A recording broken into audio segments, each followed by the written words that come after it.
15 years ago, the elementary music teachers in Los Alamos and White Rock commissioned a musical from Carmino Ravosa, a prolific composer of music for children, including songwriter for Captain Kangaroo and Sesame Street magazine. He passed away in 2015 when he was 85 years old. The musical was funded by an arts grant. Mountain Elementary School performed the world premiere of this musical in March 2005. Today, the 3rd and 4th graders are happy to welcome you to their production of Working on the Hill.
Those barbed wire fences, those armed soldiers, those guard dogs.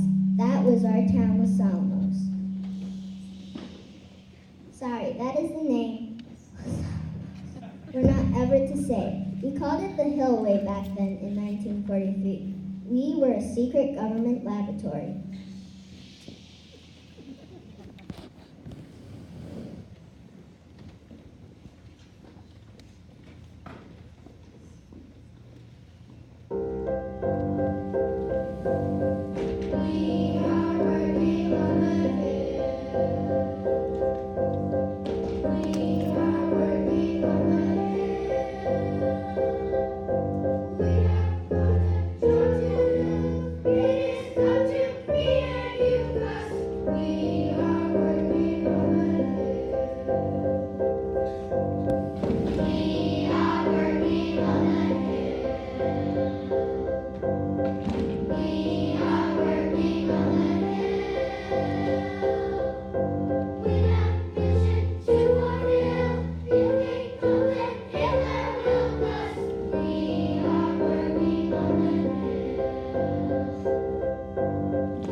In April 1943, this early group of the most brilliant scientists ever assembled were here to work on the gadget. The gadget, a harmless sounding name for the deadliest invention of our time. Well, let's not only about that one moment in time, let's go back, way back. Waves of people were here first. We have such richness in our heritage, our history and culture.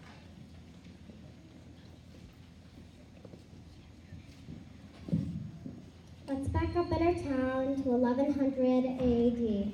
You heard right, I said 1100 AD. The history is written here right in these rocks. It was dug into, scratched into, chipped into, or painted on these stones from our native ancestors, the Anasazi and the Pueblo people. Ancient cultural history is written in the rocks and cliffs on nearby Bandelier National Monument, Sankoe, and White Rock Canyon. Petroglyphs are man-made images which were pecked, scratched, or carved into rocks. They are picture writing, not language. Pictures that tell a story. They are historical markers from our ancient past.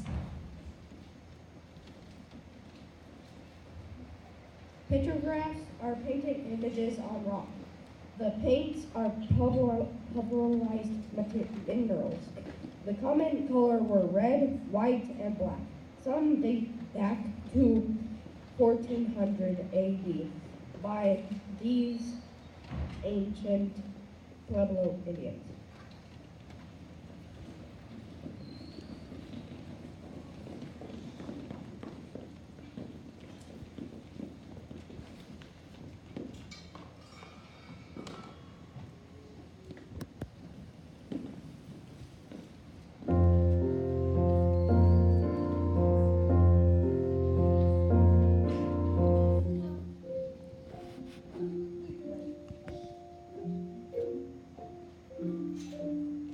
Songs that sing, songs that sing, songs that tell a story. Songs that sing, songs that sing of past pain and glory. Songs from past cultures past and it passed on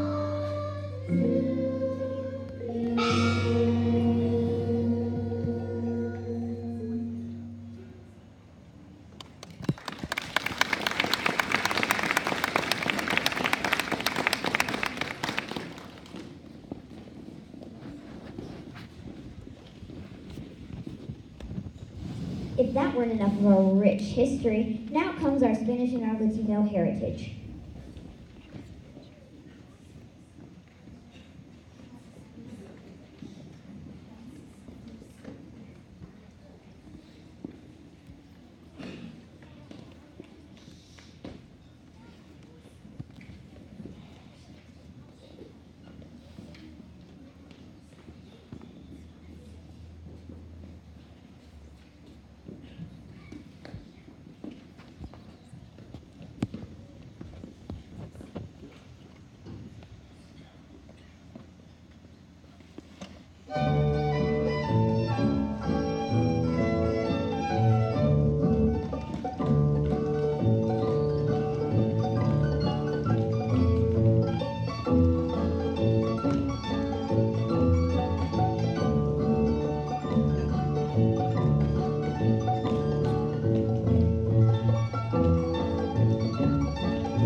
Why did the Spanish explorers and conquistadors come here? It was three things.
Our Latino heritage all started when Columbus washed up our Atlantic shores.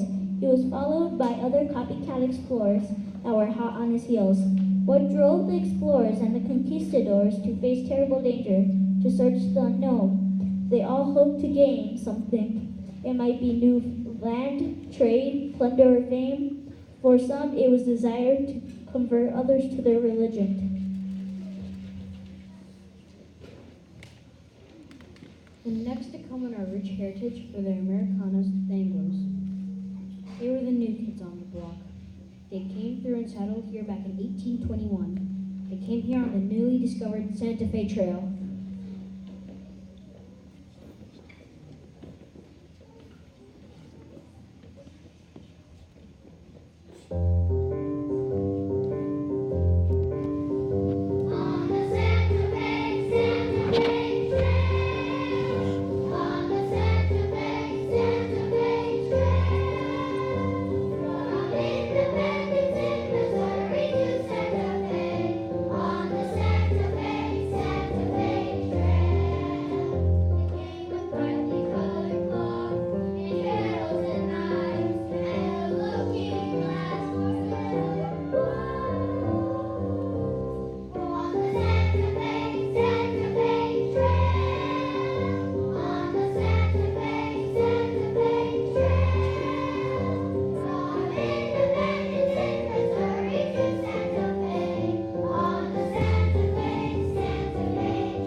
The next chapter of our history starts a long, long way from here. It's in Chicago. The date is December 2nd, 1942, with the first controlled nuclear chain reaction. The effort was led by the brilliant Italian scientist Enrico Fermi. It happened of all places under the grandstand of the University of Chicago football stadium in the squash court. If you listen carefully, you can almost hear the Maroon marching band take to the field.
America was war with Germany and Japan at this time, and we knew Germany was at work on an atom bomb. Now with an eco-friendly success, the American military knew an atom bomb was really possible. Where could they go for secrecy? Where could they go for privacy? Who did they pick to be the director of the Central Laboratory of the Manhattan Project?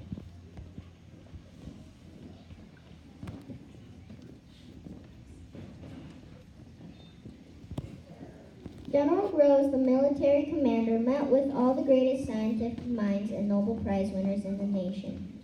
He felt none were equal of J. Robert Oppenheimer. He sized up the man. He's a genius. He knows about everything there is. He's my man. There's no better man. That's him over there with General Groves, the thin one with that beat-up pork pie hat on. Oppenheimer was a professor of physics at Berkeley and showed a special skill in leading groups of scientists. But could he direct something as big as this? Could he go from scribbles on a blackboard to working a bomb? Could he direct the greatest minds in physics, science, chemistry, engineering, multi-journey, mathematics, and munitions? When asked by General Groves to lead the project, he must have wondered if he could do it, or even should he do it.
Yes, Oppenheimer did take the position as director, and it was he who knew of the perfect place to have the secret laboratory.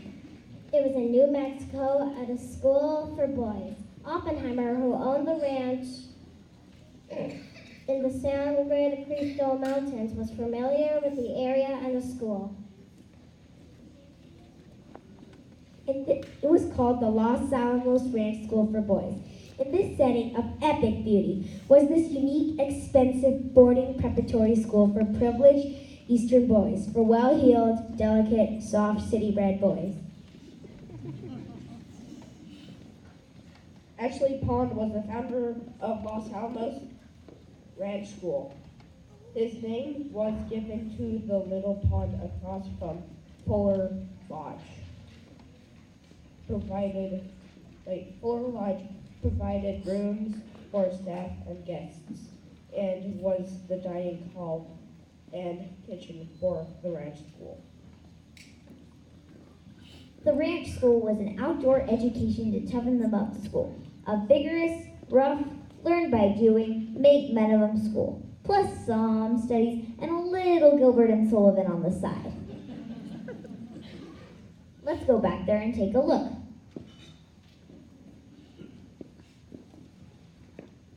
All right, men, let's line up.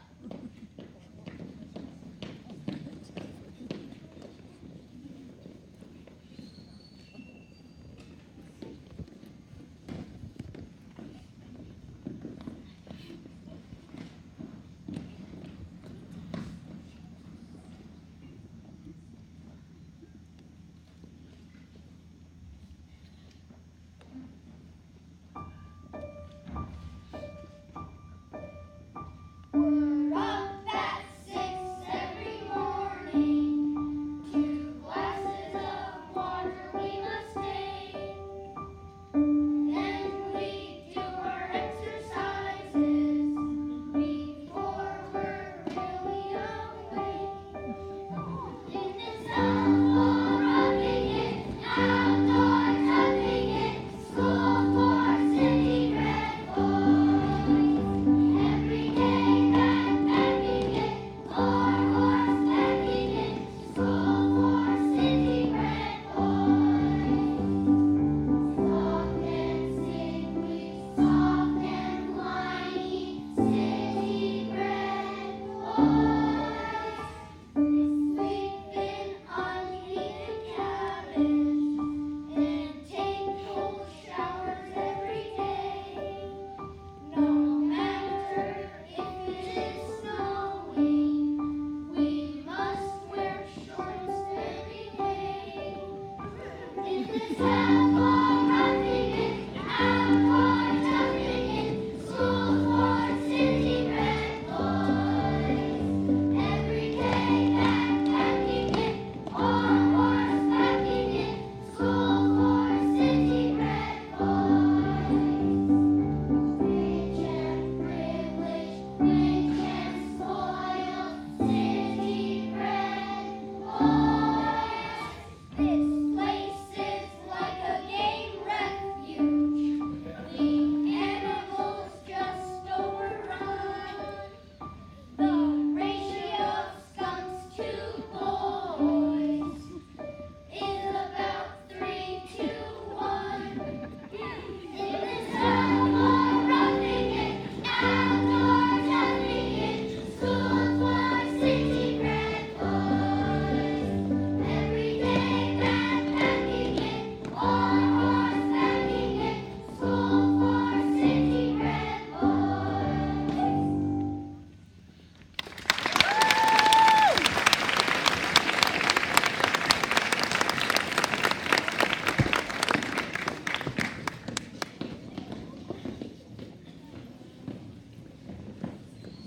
Here they were, 7,300 feet above sea levels, on a plateau in the middle of nowhere. It was a 2-mile-long pine clay mesa, a stunning natural beauty, a breathtaking, majestic beauty. Oppenheimer knew this setting would give these scientists privacy and inspiration as well. This is a place where the Rockies meet the desert, a place where there's sunshine 300 days a year. This lovely Eden was an awesome setting for developing the most awesome weapon the world has ever seen. Let's meet our cast of characters.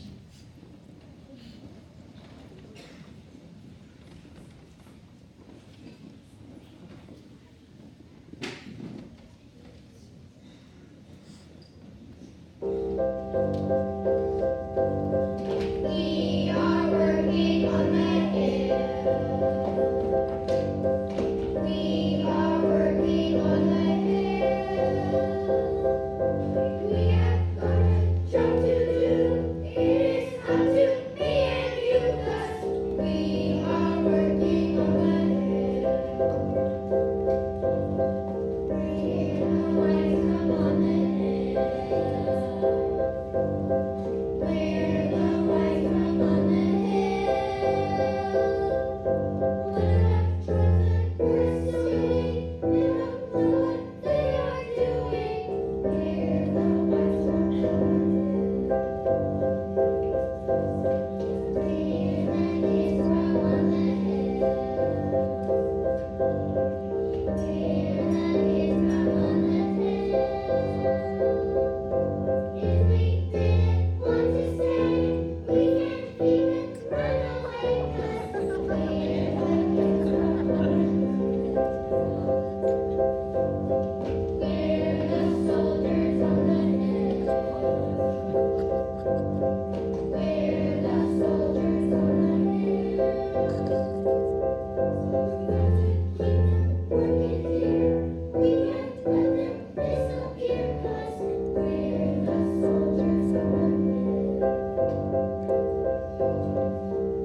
characters. Yes, Julius Robert Oppenheimer was affectionately called Oppie, and that was our town, Los Alamos.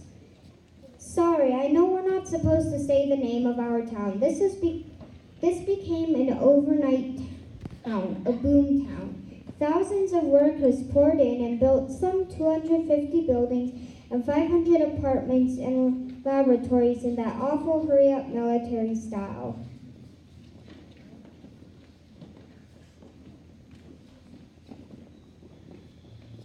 People checked in at the building in Santa Fe, were whisked out the back door and not seen again. They headed for the secret city, the forbidden city, the town that never was.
Yes, this isolated plateau was the perfect place for keeping secrets, complete with barbed wire fences, guard dogs, unsmiling armed guards, one telephone, no names on driver's license, and censored mail.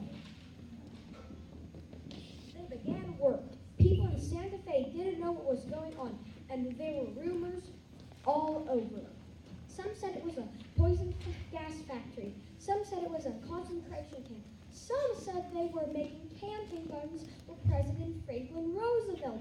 Others said they were making windshield wipers for submarines. It's true, that's what the rumors said.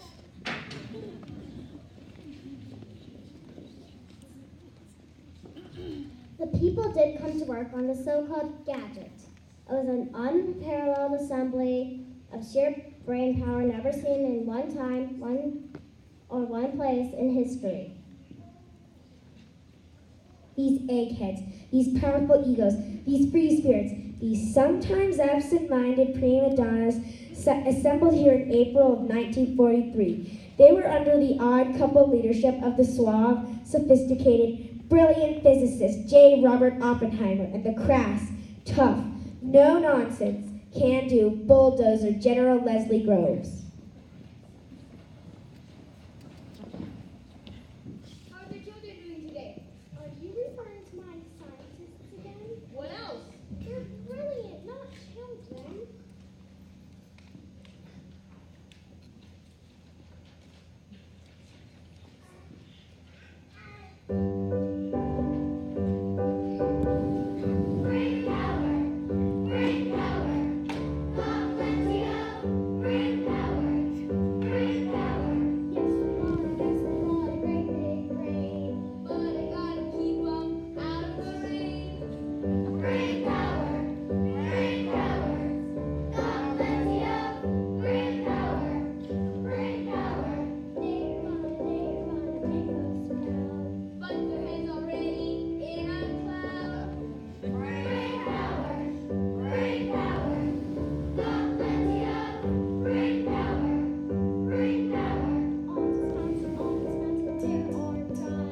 Opposites attract all right. Yes, they were an odd couple. When General Groves saw a scientist staring into space, he wanted to tell them to get to work. But when Oppie saw the same, he knew great ideas were being born. Oppenheimer and Groves didn't agree on many things, but both shared a binding passion of winning the war. They began their work. What was it like living inside the fence? There were no paved roads, just mud streets, and no sidewalks. They were living in paper-thin houses, most with no bathtubs. There was no gas, just sooty coal for cooking. Water was scarce. When there was little water or the water was too dirty, they had to brush their teeth with Coca-Cola. No guests were allowed to visit, and your movements were watched and restricted.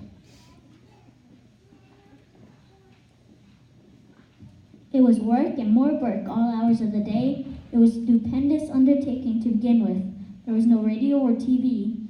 There was nowhere to go and nothing to do but work. The wise were encouraging to teach schools and to work in offices. What would they do for entertainment? They'd get together and play cards some nights. On Sunday, many would ride horses and go out to see the Pueblo sights or go camping. But the highlight of the week is every Saturday when they'd gather at Fuller Lodge and have a square dance, complete with jeans, cowboy hats, and boots. Can you imagine these brilliant scientists trying to dance?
J. Robert Oppenheimer was an indisputable genius. He was born into a rich family in New York City and lived in a sumptuous apartment with the original Van Gogh paintings on the walls.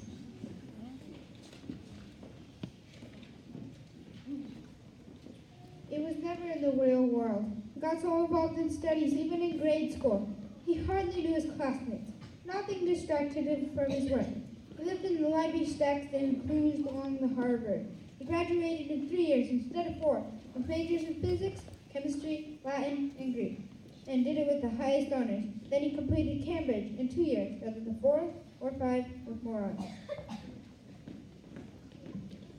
He taught himself Sanskrit, the classical language of India, for fun. He learned Italian to read Danes, and learned Dutch in 6 weeks when he went there to make a speech. He started his mission with 30 scientists, then 50, then 300, then 1,500. When complete, there was 5,000 here. The stakes were high, the time short. He had 19 months to complete the mission. The task that lay ahead was stupendous. Off he ran the show. He made the brainstorms of these great minds work.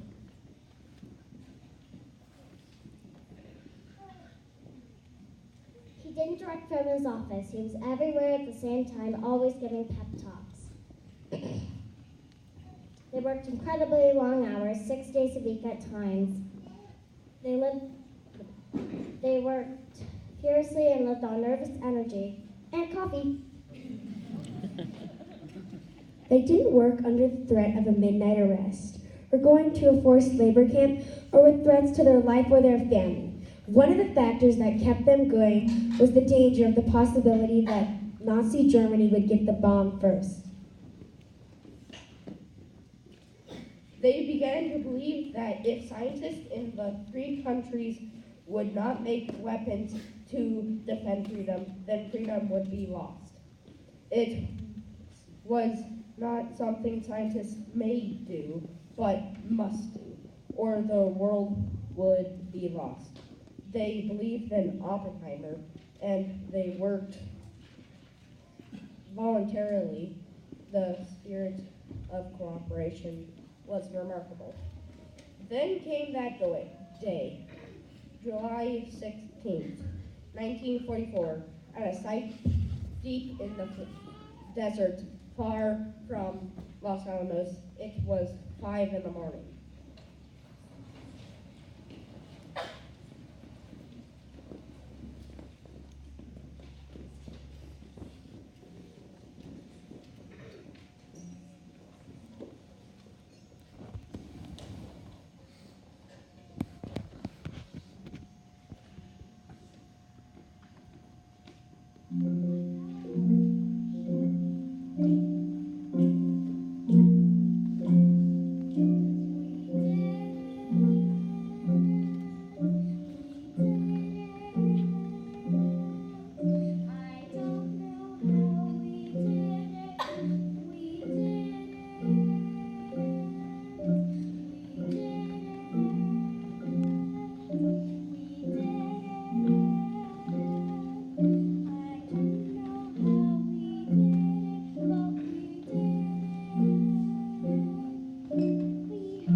The work we did here brought an end to the Second World War and helped to win the Cold War. But we're not a museum. We can't rest on our laurels or on our past accomplishments. Today, we must constantly come up with new defense systems for our national security. Today, we're still advancing work in physics, science, chemistry, math, and biological research. We're making progress on an HIV vaccine. We're working on improving humans' abilities to battle diseases. Developing biofuels from renewable resources.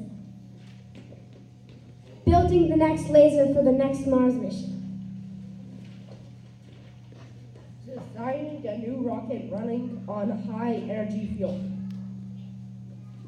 Building the next generation supercomputer.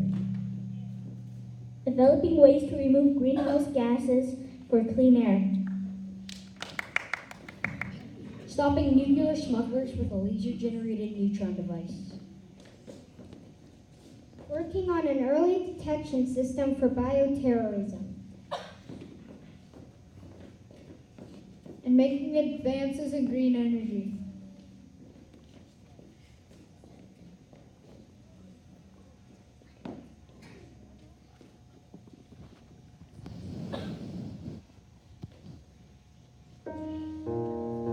If there were no daring, what would this world be? Reaching for the moon or climbing up a tree, trying to be better, yes, and you can see. If there were no daring, what would this world be? Painting a picture or writing a song, running a race or righting a wrong, speaking your mind, reaching the sky, taking a chance, daring to try. If there were no daring, what would this world be? Reaching for the moon or climbing up a tree, trying to be better, yes, than you can be.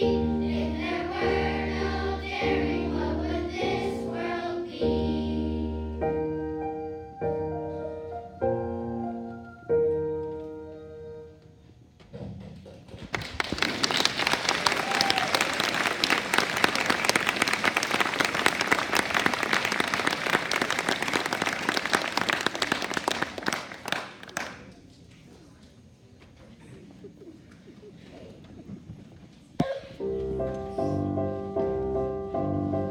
We are working on the hill. We are working on the hill. We had awesome job to do, and we did it, me and you, 'cause we are working on the hill. We are working on the hill.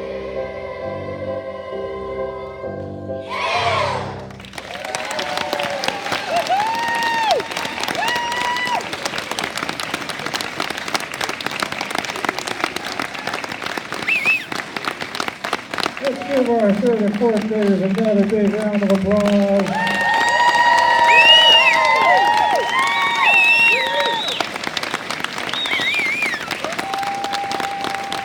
I'm going to pull our stars up here onto the stage. Listen for your name. Conquistadors up onto the stage. Maya, Josiah, Eric, James, Ariana, and Sophia up here. Come on, Conquistadors.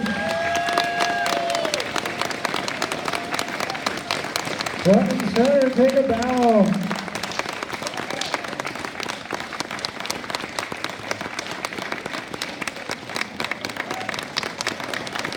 Our Spanish dancers, Daniela, Charlotte, Armando, Nora, Maggie, Ezra, Michelle, Lucia, Michael, Sonia, Catherine, Esteban, Addie, Hope, and Diego.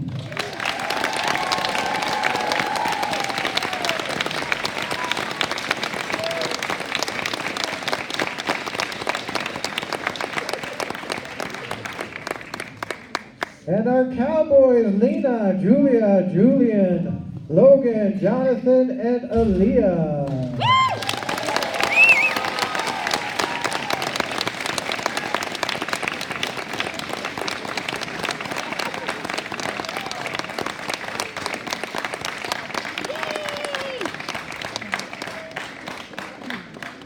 Our ranch boys, Diego, Cameron, Hunter, Anders, Michael, Brian, Alex, Esteban, Javen, Theodore, Nate, and Armando.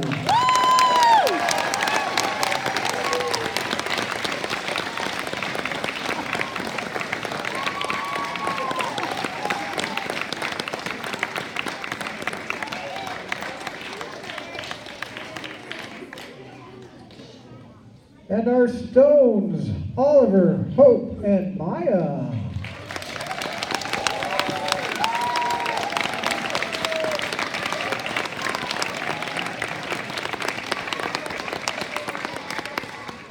The soldiers were played by Emil, Ezra, Lily, Evan, Flavia, Corin, Ethan, Gideon, Matea, Cody, and Callie.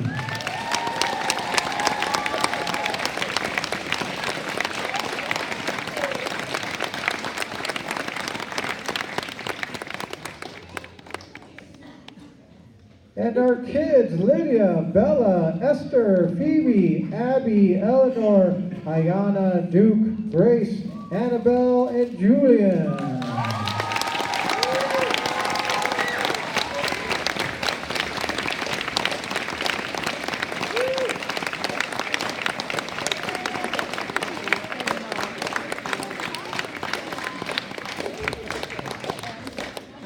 Our beautiful wives, Heidi, Elizabeth, Angelica, Amelia, Aislinn, Audrey, Grace, Violet, Natalie, and Jenna.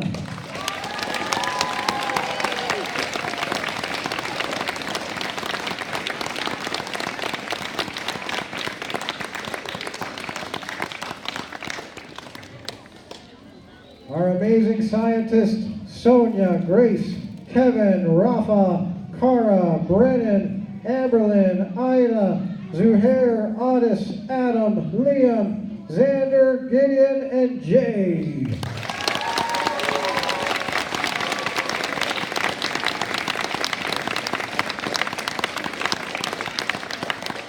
And our square dancers, Aislinn, Zuhair, Elizabeth, Kevin, Angelica, Caleb, Amelia, Errol, Cara, Charles, Ida, Otis, Audrey, and Heidi, Gideon, and Adam.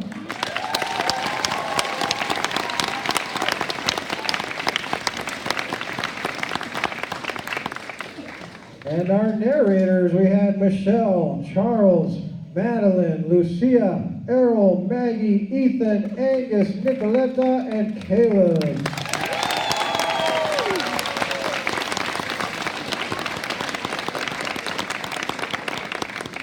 And let's give a big round of applause to General Groves, Santi Naranjo.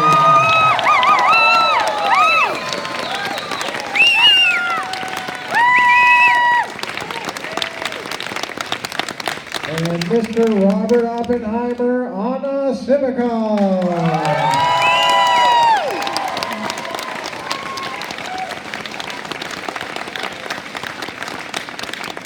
Big thanks to our third and our fourth grade musicians, and of course our stage crew, our stage managers, Michelle and Emma. And their helpers, Lana, Maddie, Colin, Isabella, Owen, and Joshua. And our recorder manager, Jenna.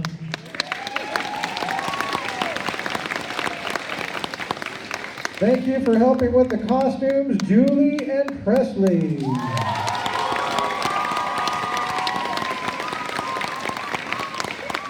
The audio director, Mr. Hinojosa. Thank you. And a huge round of applause for your music director, Miss Austin.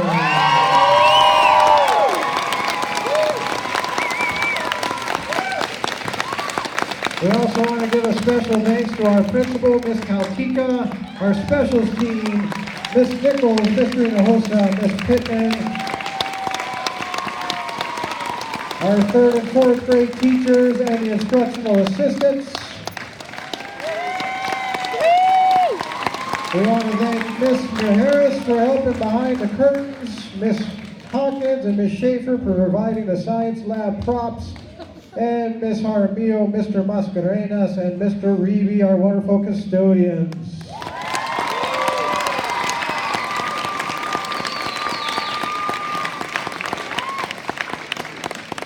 Thank you so much for coming. We hope you enjoy the show. Our actors will stick around to take some pictures.